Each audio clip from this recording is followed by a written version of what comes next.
I'm a bad mother because I'm not fattening my kids up. I got this comment recently. Let's get into this.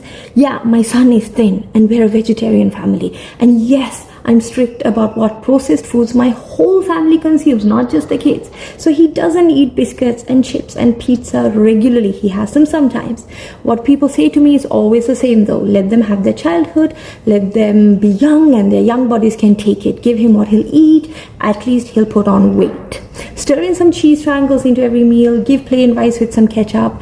Do you know how processed and unhealthy that is? It drives me nuts. And yeah, maybe he'll put on weight if he ate those things. Maybe. But I won't sacrifice his long-term health for short-term gains. I will take responsibility for his eating habits as he grows up. The research on this is super clear. Eating behaviors are formed in childhood, not adulthood. If they don't learn to appreciate their malung, their vegetables, their textures, flavors, spices, they'll struggle later. And we see so many adults struggling just now because of it. And then there's the risk of obesity and diabetes and heart disease. Weight gain is short term, but the damage to health is long term.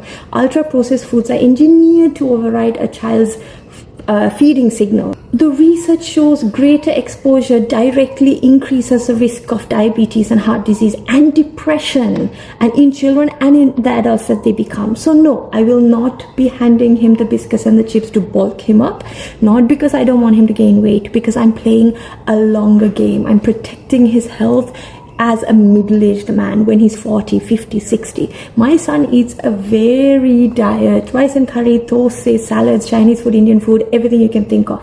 And the research shows that exposing children to real food early, vegetables, whole grains, everything establishes good eating habits. And it has to be done regularly with a lot of variety. He's thin because he's genetically lean. I was thin, my daughters were thin, my brother was thin. We are all vegetarian and all healthy. Kavi is active and he's hitting every development marker. What I'm building now is his health at 25 or 40 or 60 or even 80. I'm not going to trade that for a number on the scale today. So if your child is thin but healthy, trust yourself. If there's pressure, you'll have to hold off, because what's more important is how your child grows into a healthy adult. You're not failing your child by refusing to fatten them up with junk. You're protecting them.